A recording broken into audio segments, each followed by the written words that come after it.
Саламатсыздарбы? Бизде бүгүн конокто Топчубек Тургуналиев, Манас жана Айтматов академиясынын президенти. Бир кезде мындан 30 жыл мурда Кыргызстан демократиялык кыймылынын тең төрагасы болгон. Рахмат сизге келгениңизге. Мына эртең 31 августта Кыргызстандын 30 жылдыгы, эгемендигинин 30 жылдыгы белгиленип жатат.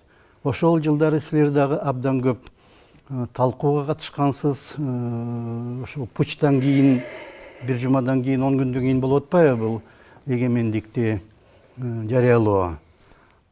Ага чейин дагы суверендүүлүк жөнүндө дагы декларация болгон. Аны даярдоого да катышкансыз. Айтып берсеңиз, кандай болду эле, эмне үчүн 15 декабрда, анан кийин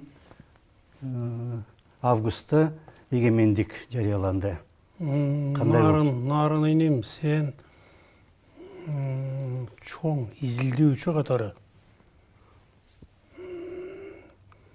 Кыргызстандын акыркы бир 30-40 жылдын ичиндеги тарыхын абдан жакшы билесиң. Ошол эгемендүүлүктү эңсөө 85-жылдын аягынан башталды десем жаңылбайм. Себеби дегенде 85-жылдын 3-ноябрында Горбачев бийликке келди. Апрелде келди го? Жок, ноябрда келген. Ошондо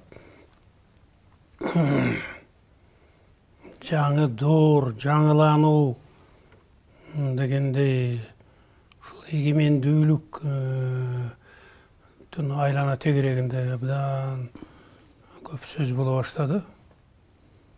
Анда мен Москвада элем, эсиңде да. Сага барып кезиңди да көрүп жүрбөдүм.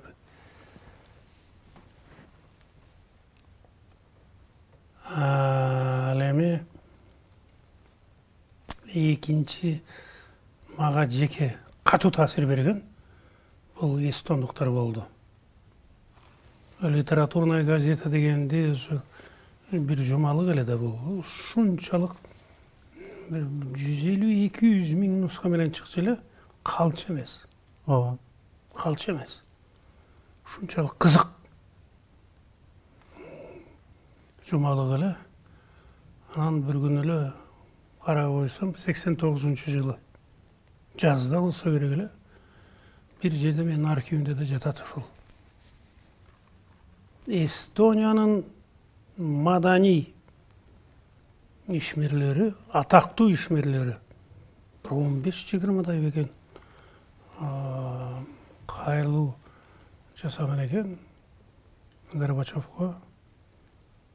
Биз эстондуктар 40-жылы көз карандыгыбызды жоготконбуз. Советтер Союзу бизди оккупациялап, башыбызды басып койгон. Эми биз кайрадан эгемен мамлекетке айланышыбыз керек деп. Мен таң калганым, али Советтер Союзу турат. КГБ турат. КГБ турат, Компартия али раматылы боло элек. Эч ким деле ойлой элек, эртең бүрүсү күнү Советтер Союзу жок болот деп. Бирок алар сезсе керек да. Анан мен таң калдым, ушул 900 миңге жетпеген калкы бар чакан эле. Көрсө жанагы маданиятта, чоң тарыхый маселелерде элдин саны биринчи орунда турбайт экен. Элдин рух сапаты. Гумилевдин сөзү менен айтканда, пассионардык рух, кажыбас кайрат деп кыргызча айтылат. Ушул кажыбас кайраты биринчи орунда турат экен дагы, саны экинчиге жылат экен. Ушул эстондуктар анан кийин биз 89-жылы жөн эле бир жамгырдан кийин заматта өсүп өнүп аткан козу карындай коомдук уюмдар пайда боло баштады бизде. Анан ушул 89-жылдын аягында Илимдер академиясына барып, бир 10 чакты кишинен кийин акылдаштык. Эгемендүүлүк дегендин заманы кайрадан келатат. Бизде коомдук бирикмелер пайда болуп, ушул Кыргызстан өз алдынча мамлекет болуп кетсин, Советтер Союзунан чыгалы деген укмуш чакырык таркай баштады. Анан биз жөнө турмак белек, башын бириктирели деп. Анан эми сен жакшы билесиң, 90-жылдын 26 майында Кыргыз драма театрда ошо 24 коомдук уюмдарды бириктирип, кийин анан мен тең төрагылардын ичинен мен башчы болуп калдым борборго, КДКнын борборуна. Кийин өзү 38ге жеткен. Абдан күжүрмен жетекчилери бар эле. Мен таң калгам. Көрүсө наке. Кээ бир нерселер адамдын көзүнө көрүнбөй, тарыхта бир материалдык нерсеге айланбай, бирок рух деген бар экен. Адамдын жан дүйнөсүнөн келерки муундун жан дүйнөсүнө атадан балага дегендей өтүп кете берет экен да. Мына ошол Манас бабабыздын доорундагы кажбас кайратты мен сезип аттым. Муну эми өзгөчө сезгеним о 10-жылдын апрелиндеги 3-чү элдик революция. Мен өзү Жалал Абадка бөлүндүм эле, анан кийин Аксыда, Ташкөмүрдө, Алабыкада мурдагы акимдердин баарын оодарып, эл каалагандарды коюп баратам. Элдин көпчүлүгү кандай десе ошолорду коюп баратабыз. Анан Чаткалга чыктык. Чаткалда эл экиге бөлүнүп кеткен экен. Жаштары бир мугалимди колдоп атат. Аксакалдары мурда биринчи секретарь болуп жүргөндү колдоп атат. Мен айттым, эми мындайда эң адилеттүү жол колго салалы. Баарыңар ушул 5,5 саат тынбай өткөрдүк. Анан ошол жаштар эбеге искөө экен. Жанагы мугалим келинди деп ошентишти. Ошону шайлап, анан кийин бир саат 10:30-11-лерде бир үйгө бардык. Өзөрүп жүрөбүз. Анан телевизор мен уга элек болчумун да, көрө элек болчумун да. Ал жанагы революция кандай түрдө болгонун. Мен ошондо таң калдым да. Тиги Францияда 10-15 миң киши чыгып, жанагы ар кандай социалдык маселелер боюнча өзгөчө студенттер билим алуу өтө кымбаттап кетти, анака деп, анан аларды бранспойт менен, анан көзүнөн жаш чыгаруучу газдар менен эле анан кийин баарын кууп жиберди. Эми Кыргызга келели. Кыргыздын бир 12-15 миңи Ак үйдүн бет маңдайында турат. Алгачкы биринчи толкун болуп ошол тиги темир тор бар эмес беле? Темир корго. Ошого асылганда эле атылды. 15 кетти, мүрт кетти. Дагы 15-20лары камсырап онтоп жатат. Анан артындагы соолор бүт бардыгын ар жака ташып жөнөтүп атат жанагы ооруканаларга. Экинчи толкун аны да атты. Дагы 15 кыйрады. Үчүнчү толкун баргандан кийин ошол Ак үйдө алышты дагы. Мен ошондон ушунчалык таң калдым. Наке. Батышта жанагы суу менен айтып атпайбы, ошону менен чачканды эле көбү таркап кетти. А бул жерде өлүмдөн коркпой Кыргызстандын эгемендүүлүгү деп, Кыргызстан эркин мамлекет болсун деп, Кыргыздын келечеги кең болсун деп 10 миңдеген жаш балдар. Ошондо ушунчалык мага катуу таасир берди. Ошондо мен эстедим, жанагы Манас атабыз 9 жашта.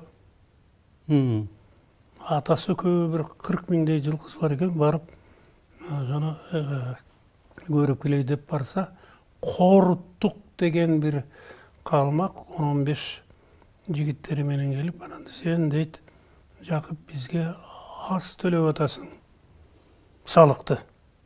Екесе төлешің керек деп бараң енді сабап деге оройты чаап, башы жарылып, қанай баштады. Ошондо 9 жашар Манас атабыз Ыйман деген жылқычының укуругун алып туруп чапкан экен. Ошол кара курушка чапканда укуруктун учуна мээси апапакай болуп кошо чыгат. Атасы анан кей баштады. Балам, чеки кылдың, же биз кун төлөйбүз дегенде укпаган экен. Ата кун дегениң эмне түшүндүрүп атат. Же болбосо бизди келип көпчүлүк болуп келип чаап кетет. Ата көп кейбечи, көрө жатарбыз аларды да. Дагы 3-4-өн өлтүрөт да. Анан айтып атат, ата бу эмне үчүн булар үстүндүк кылып атат? Жер кимдики десе, биздики дейт. Бул сансыз мал кимдики? Сеники, меники. Анан эмне үчүн үстүндүк кылат десе, булар ушинтип басып алган бизди дегенде анан кийин баарын айтып берет да, биз Туркестан Араник деп аталган Андижанда.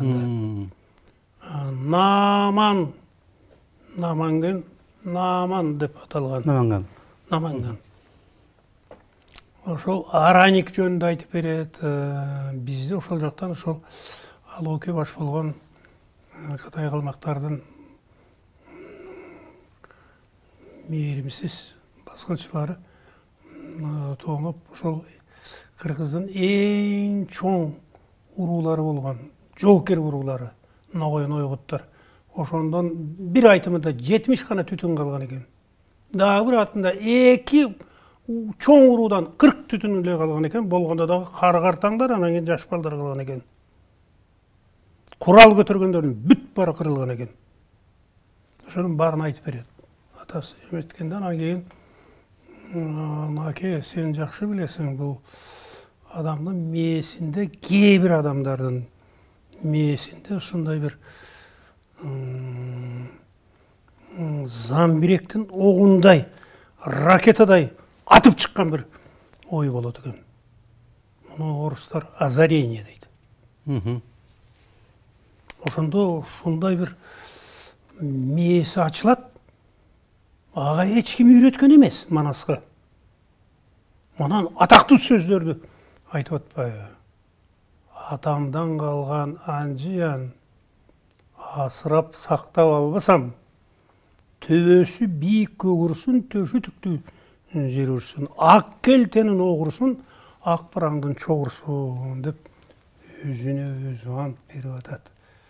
Мен айтып атпаймынбы, Манас анда мектепте окуган эмес, академияны бүткөн эмес. 9 жашар баланын ушул бул өзү миллиондогондордун арасында ошондой бир гениалдуу бир мээ болсо керек да, гениалдуу бала. Кийин анан ошону ишке ашырып атпайбы?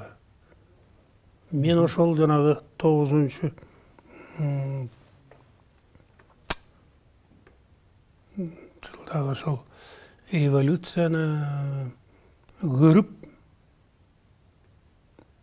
атаңдан көрүү, бул кылымдан кылымга көзгө көрүнбөй, эч кимге билинбей, билинсе дагы миллиондогон адамдардын айрымдарына гана билинип, жандан жанга, жан дүйнөдөн жан дүйнөгө өтүп кете турган улуу нерсе бар экен да, бул рух.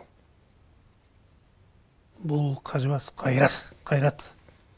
Элим, журтум деп Манастын бардык классикалык варианттарында 1000 тете улуу батырларды даярдаган экен.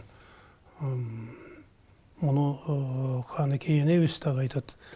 Семетейди Бухардан Ала тоого жөнөтүп атып. Ошондуктан жанагы эгемендүүлүк деген бизге бир көктөн түшкөн белек катары келип калды деп Шеримкулов айтканда мен каяш айткам. эгемендүүлүк үчүн күрөшкөнбүз.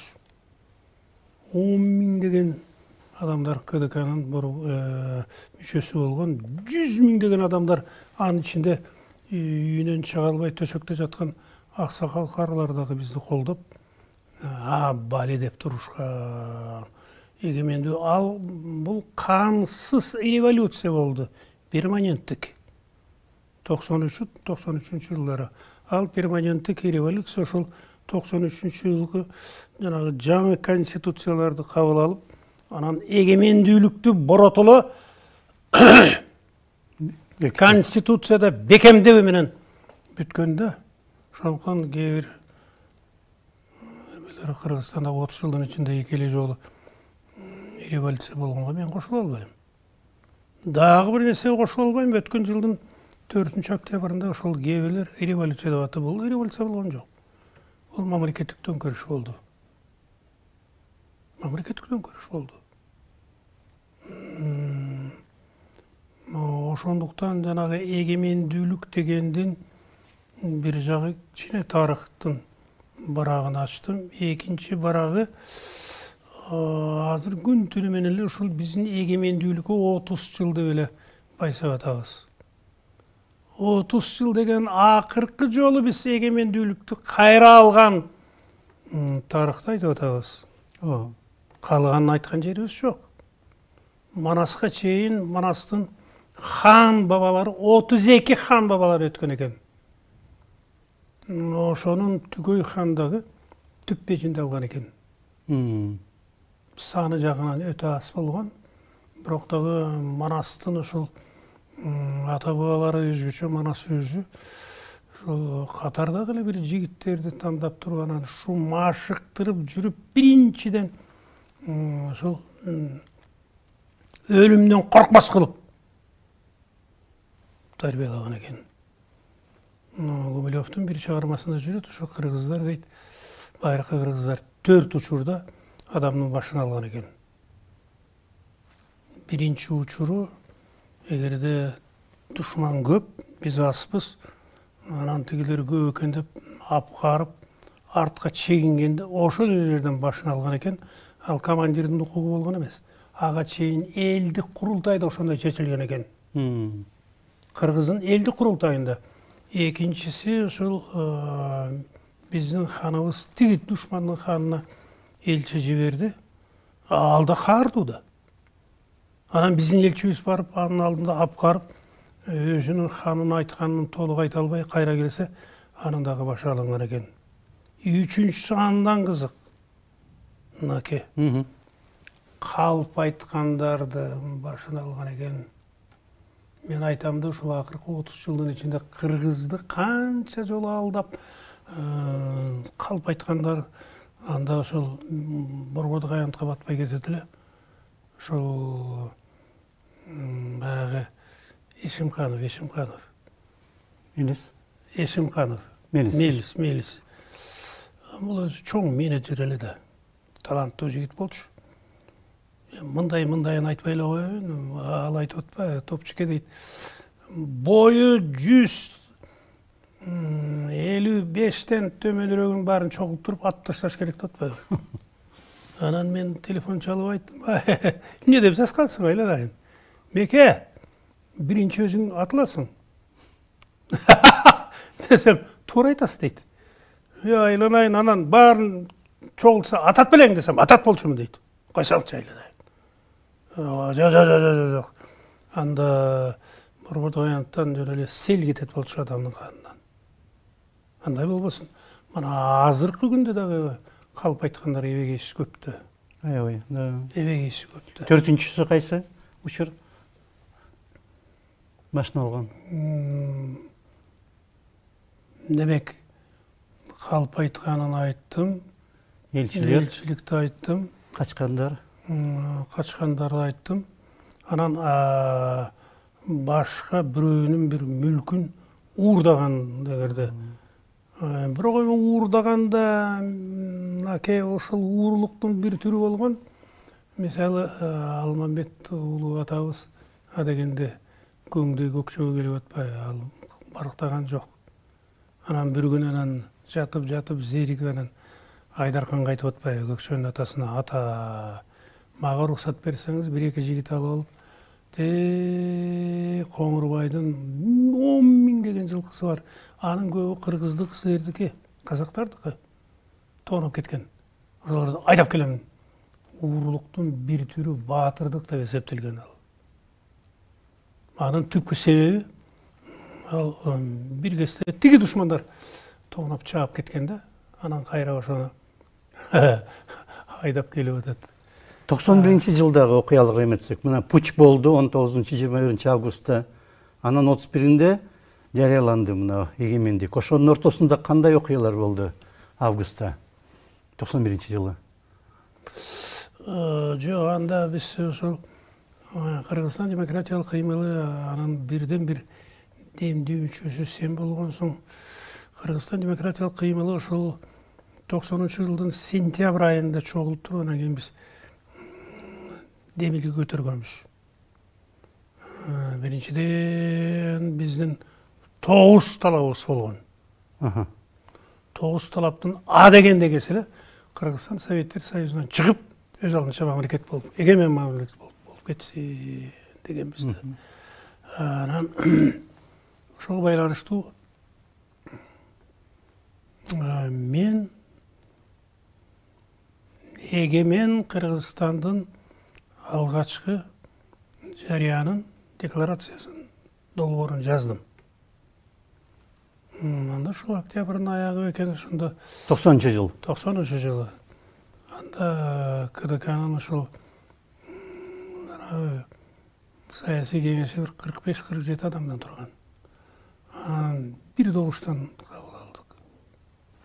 Жогорку кеңешке бердик. Коммунисттик парламент 90-жылдын 15-декабрда бул каралган, мен катышкам. Анда ошол эгемен деген көз каранды эмес дегенден коркушуп, али Советтер Союзу турат да, сен айткандай КГБсы турат. Компартия али раматы боло элек. Ошондон чоочуп коммунисттик парламент. Анан суверенитет дегенге алып келип, ушуну кабыл алышкан. Суверенитеттин анча-мынчасы эгемен көз каранды эмес дегенден кемирээк болот. Бирок ошол эле учур биз абдан бактылуубуз, ошол кабыл алган.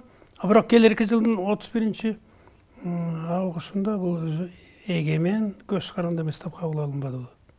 Ошондон ушул эгемендүүлүккө чакырык, эгемендүүлүккө даңа салуу, эгемендүүлүк үчүн жанын канын аябай күрөшүү эң биринчи Кыргызстан демократиялык кыймылынын иши болгон.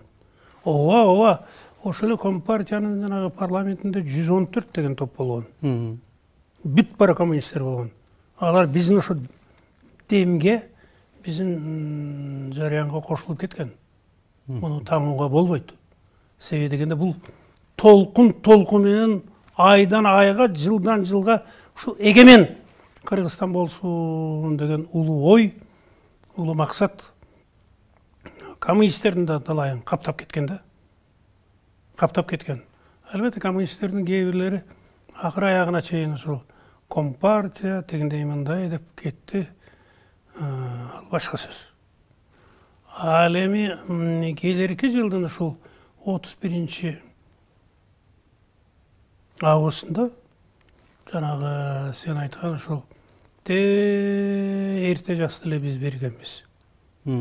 Кайрадан биз жанагы 15-декабрда кабыл алынган суверенитет дегенде эмес, КДКнын алгачкы жактаган көз каранды эмес деген долбоорду бердик. Ошол парламентте дагы бир топтор абдан жактырышып, колдоп, анан кийин бир добуштан кабыл алынбады. Анан мен ошондо бир нерсени айтып коеюн.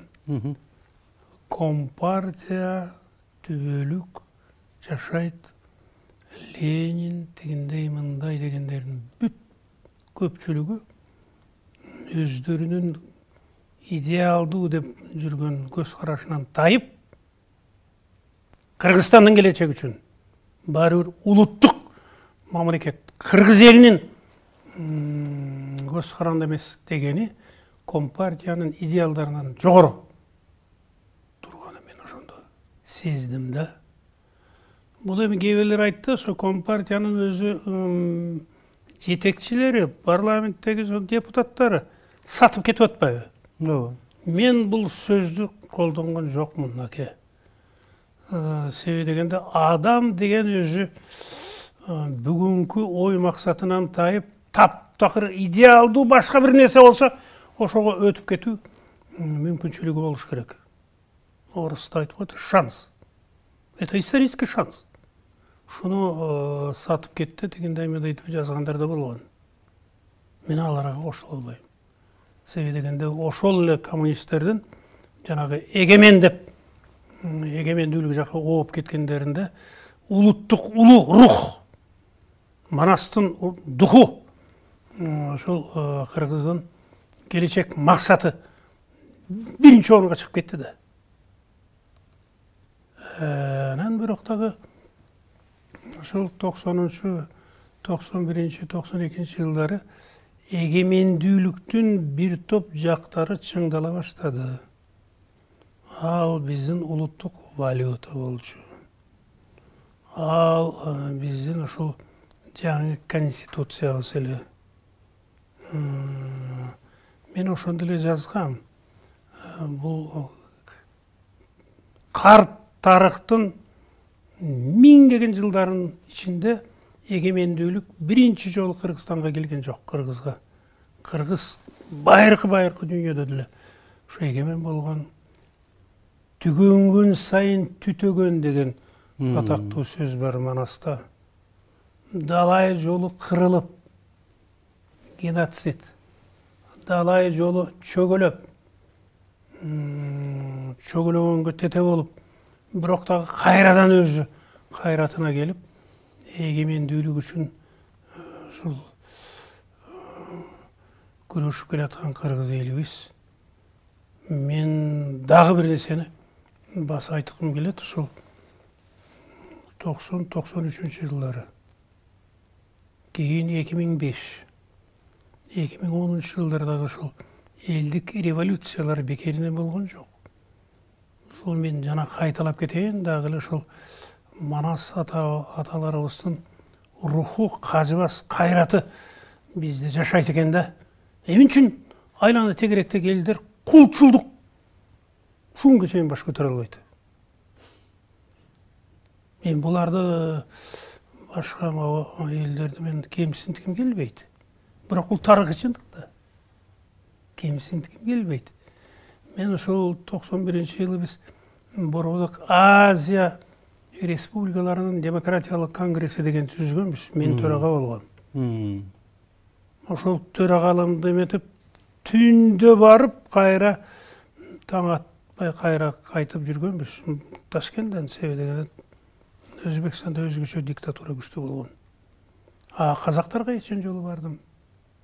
Өзбектер ошол билесиң да, Пулатов дегендер болгон. Бул бир туугандар азыр эми экөөгө тең эмеде.